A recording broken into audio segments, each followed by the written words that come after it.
بسم الله الرحمن الرحيم الحمد لله رب العالمين والصلاة والسلام على رسول الله وعلى آله وصحبه أجمعين أما بعد. Donc aujourd'hui nous allons parler bi'idhnillah du hadith numéro 6. Donc selon Abi Abdillah Nu'man ibn Bashir radiyallahu anhuma, ici déjà on peut citer une faïda, c'est-à-dire un point bénéfique par rapport à la kunya, le surnom.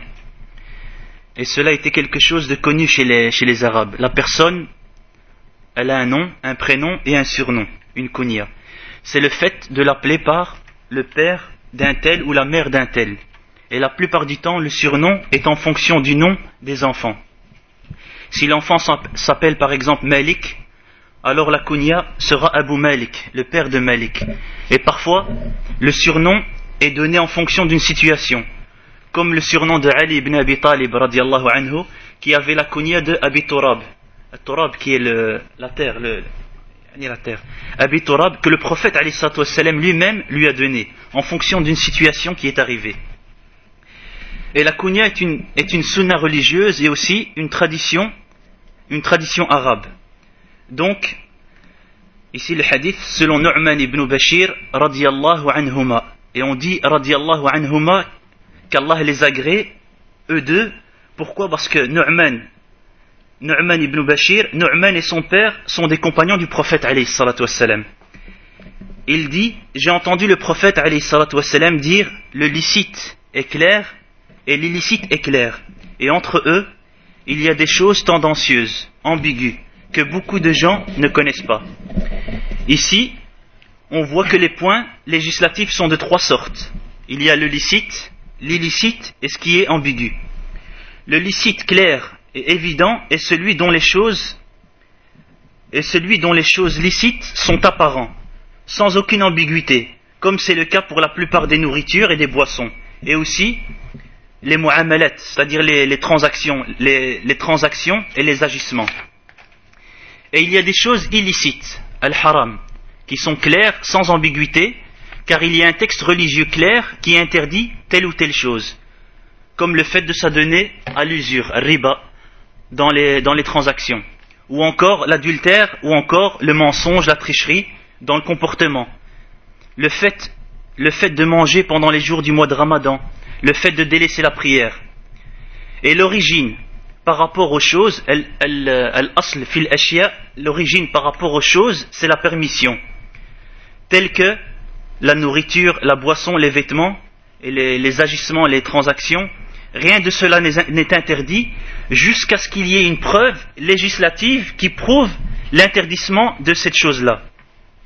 Et par exemple, en ce qui concerne les transactions commerciales, l'origine, al-asl, est que cela est permis. L'origine dans les transactions et les agissements, c'est la permission. Mais certaines transactions sont interdites, telles que l'usure, la tromperie, la tricherie. Alors ce commerce-là est interdit. Ou qu'il y ait un mal dans cette chose-là, dans ce commerce, alors l'interdit prend le dessus sur la permission. Et aussi par rapport à la nourriture et les boissons, l'origine est que tout est permis, sauf ce qui nous est venu dans des textes qui prouvent l'interdiction de cette chose-là, comme par exemple l'alcool, ou encore tout ce qui rend ivre, ou bien encore ce qui est impur, ou sinon à l'origine c'est la permission.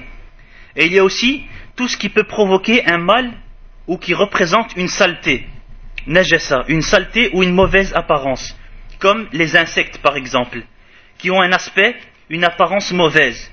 Une personne n'a pas le désir d'en manger. Et ces insectes, le fait de les manger, cela rentre dans l'illicite. Et il dit, entre le licite et l'illicite, il y a ce qui est ambigu. Ambigu entre la permission et l'interdit. Si tu observes cette chose-là, tu diras que cela est permis, dans un sens. Et dans l'autre, tu diras, non, cela est interdit. Alors apparaît la confusion. Par exemple, le fait de fumer la cigarette. Cheikh Hafidallah donne cet exemple. Il dit, celui qui fume dira que ce n'est que de la fumée qui sort et les dépenses sont minimes.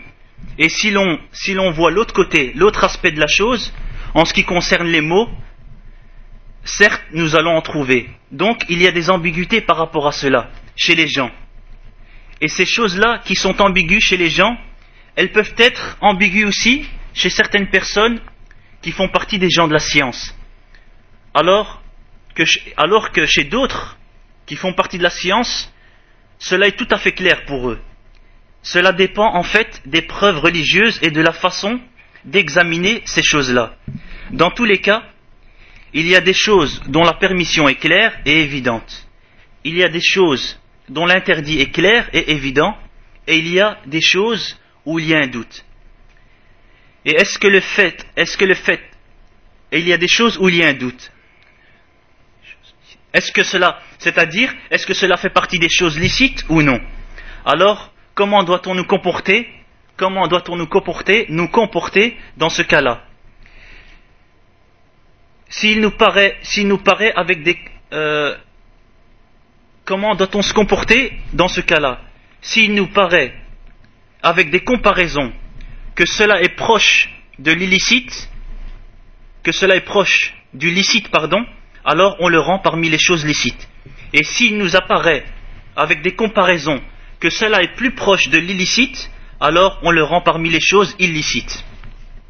Et s'il nous paraît rien de cela, car les suppositions sont semblables, que ce soit du côté du licite ou de l'illicite, alors que doit-on faire? Et Cheikh dit, hafidahullah, nous allons voir dans le reste du hadith quelle est la solution dans ce cas-là. Donc, ces choses ambiguës, la plupart des gens ne savent pas comment se comporter.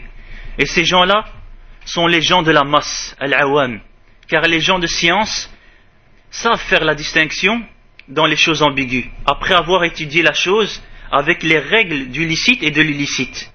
Mais il reste que cette chose-là peut rester ambiguë, car il se peut qu'il y ait une divergence entre ces savants, entre les savants, sur une chose bien précise.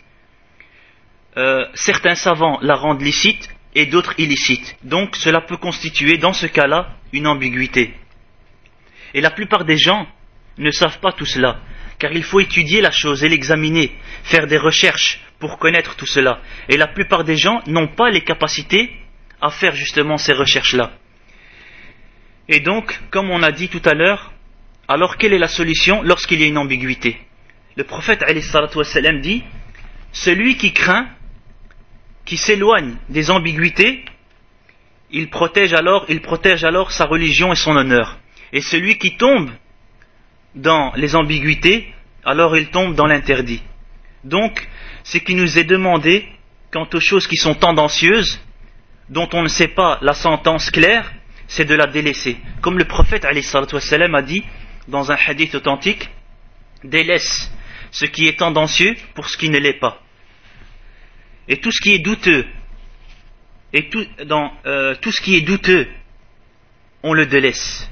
Et dans tout ce qui nous est, et en fait, et Cheikh Hafidahullah rappelle, il dit dans le fait que tout ce qui est douteux, on le délaisse, et dans tout ce qui nous est permis de faire, c'est-à-dire tout ce qui nous a été rendu licite par Allah subhanahu wa ta'ala,